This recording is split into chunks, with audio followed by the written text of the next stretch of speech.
Every story has a sound, a feeling. For Tom and Jackie Hawks, the sound was this: the gentle rock of a boat they called home, the quiet hum of the ocean at sunset, the sound of a dream, finally after a lifetime of work being lived. But dreams can be fragile, and the most beautiful beginnings can sometimes hide the most monstrous of ends. This is not just a story of a crime. It's a story of a love built, a dream achieved, and a trust so violently broken it would echo across an ocean. It begins, as the best stories do, with a glance. 1986. A chili cook-off in Newport Beach, California. A sea of people. Tom Hawks, a 39-year-old father of two, finds himself staring across the crowd, utterly captivated. There she is. A woman he's never seen before, stunningly beautiful. He stares so long, she finally notices. She looks up, smiles, blushes, looks away. Tom, embarrassed but emboldened, strides across the lawn. He's rugged, handsome, with a legendary mustache. He introduces himself. She's all smiles. Her name is Jackie. She's 29, and she's single. It was a spark that became a fire. They fell madly in love. Married in 1989, Jackie moved in with Tom and his two teenage boys. She was so devoted, so loving, the boys started calling her Mom. For Jackie, who'd been left unable to have children of her own after a horrific accident, it was a gift. She was a fabulous mother. Years passed, the boys grew up, and Tom and Jackie, ever the planners, saved every penny for their retirement dream. Not a mansion, not a life of luxury, a boat, a yacht they could live on, sailing up and down the coast, free. In 2002, the boys left home. The house in Newport Beach was sold, and with the proceeds, they bought their dream. She was an older, beat-up yacht, but to them she was everything. They named her the Well-Deserved. For 2 years, they lived that dream. Sunsets, fresh fish, cocktails, just the two of them against the endless blue. Then, in 2004, the best kind of news. They were going to be grandparents. Jackie was overjoyed.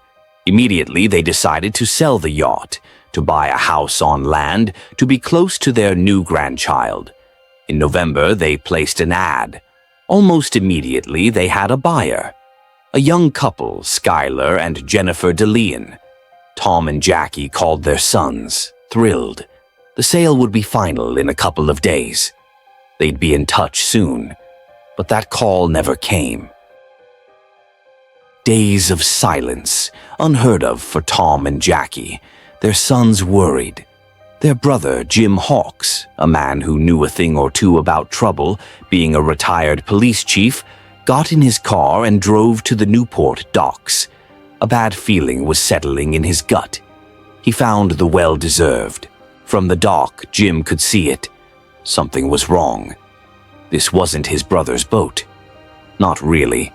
Lines were hanging over the side, sloppily. Tom was meticulous, a man of order. This was chaos. A tarp was off a control panel. And there, a dirty towel, stuffed through a porthole, like someone had tried to quickly clean up a mess. The boat felt violated. Jim left his card with a note asking the new owners to call. He was barely off the dock when his phone rang. It was Jennifer DeLeon. She was sweet, concerned. She'd found some of the Hawks' personal belongings. She needed to return them. She also couldn't get in touch with them. The last time she saw Tom and Jackie, she said, was when they took a suitcase full of cash, got in their SUV, and drove away. Probably to Mexico to be near their son. Jim thanked her and hung up. The story was smooth. Too smooth. The detail about Mexico. It felt planted. A good cop knows when a story is being fed to him. He called the Hawks' bookkeeper, Patricia. Had a large deposit been made? Nearly $500,000. The answer was no. That's when Jim knew. The dread that had been a slow burn in his stomach erupted into a cold, certain fear. He called the Newport Beach police and officially reported his brother and sister-in-law missing. The police quickly found Skylar DeLeon's record. Armed robbery, a felon. They brought him in. He was cooperative, even charming. How could he afford the boat? Oh, he said, he was a child star on Power Rangers. Saved the money. Then he stopped, smiled. You know what? That's not true, and he confessed. It was stolen drug money. He was laundering it through the boat. The police, shockingly, let him go for his cooperation. The official story held. The notary, a woman named Kathleen Harris, and a friend of Skylar's, Alonzo McChain, corroborated it. Tom and Jackie took the cash and drove off. The case went cold until the police went to the media. A bulletin aired, and a call came in from Mexico. The Hawks SUV was parked on a street across from a house. Authorities rushed there. The man who answered the door, he didn't know any Hawks. The car, he said, belonged to his friend, Skylar DeLeon. The lie was now exposed. Skylar was arrested on the money laundering charge he'd so casually confessed to. A search of his house revealed more lies. The Hawks' laptops, their video cameras, things they would never have left behind. But Skylar and his wife, Jennifer, maintained their innocence. Jennifer even went on talk shows, pleading her husband's case. It was all a misunderstanding. The police needed to break the story. They went back to the notary, Kathleen Harris. Under intense questioning, her polished facade crumbled. She had never met Tom or Jackie Hawks. Skylar paid her in cash to backdate the sale documents. She had no idea what happened to them. With this crack in the dam, police turned to Skylar's friend, Alonzo McChain. Confronted with the notary's lie, Alonzo clammed up. He was terrified, but offered a deal. He finally agreed to talk. And the story he told was a descent into pure, unimaginable evil. Alonzo said Skylar had recruited him and another man, a gang member named John Kennedy. Skylar claimed to be an international assassin. He had a contract on two bad people, Tom and Jackie Hawks. On November 15th, they met at the dock for a sea trial. Tom, a probation officer, sized them up immediately. He was hesitant. He wanted to reschedule. That's when Skylar made a call. Jennifer DeLeon arrived, with their baby girl. Jackie's face lit up. She held the baby, cooed at her. The tension melted. Tom, seeing Jackie so at ease, agreed. They would do the sea trial. Jennifer left with the baby. Her job was done. The five of them, Tom, Jackie, Skylar, Alonzo, and John, headed out to open water. When they were miles from shore, Skylar and John lured Tom below deck. A commotion erupted. Alonzo, following his cue, grabbed Jackie, handcuffed her. They brought her down to the bedroom. There was Tom on the bed, handcuffed. Jackie looked at Skylar, her voice breaking. "Why are you doing this?" "I just held your baby. All we want is to see our grandchild." Skylar was unmoved. He ordered their mouths and eyes taped. He piloted the boat to the deepest part of the ocean. Then he forced them upstairs and made them sign the sale documents for their own boat. Under duress, Jackie misspelled her own name, Hawk without the S, a silent, desperate signal. Then Skylar ordered Alonzo to bring up the anchor. Tom and Jackie, sitting back to back, handcuffed together, knew what was coming. Jackie pleaded for the life of her grandchild's grandfather.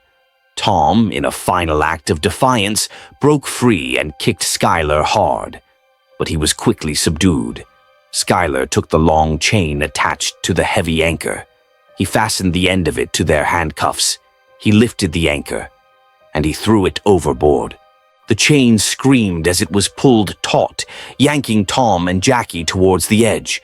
Alonzo said Jackie's head struck the railing with a sickening crack. Tom fought, trying to hold on, to save her, to save them both. But the weight was too much. They were dragged over the side and into the water. Alonzo told police that as they disappeared beneath the waves, Skylar DeLeon ran to the edge of the boat, let out a gleeful woo-hoo, and stared into the water, grinning like a child on Christmas morning. He then piloted the well-deserved back to shore. Jennifer DeLeon, the police learned, was the mastermind. The baby was her prop. Her performance in the parking lot was the key that lured two good people to their doom. But the final chilling detail was found on the Hawks' own video camera recovered from Skylar's house. The tape began with Jackie, happy, hopeful, filming a tour of the boat she loved, talking about their exciting future as grandparents. Then the tape glitched, and it cut to footage of Skylar and Jennifer DeLeon at Thanksgiving dinner, just days after the murder, playing with their daughter, laughing. They had not just killed Tom and Jackie Hawks. They had taped over their lives. In the end, Alonzo McChain was sentenced to 20 years. Jennifer DeLeon received life in prison without parole. Skylar DeLeon and John Kennedy were sentenced to death. But a sentence isn't an ending. The sound of this story isn't a cell door clanging shut. It's the sound of a chain screaming over wood. It's the sound of a dream, not just ending but being erased. It's a sound meant to remind us that sometimes the deepest evil doesn't come from a monster in the dark.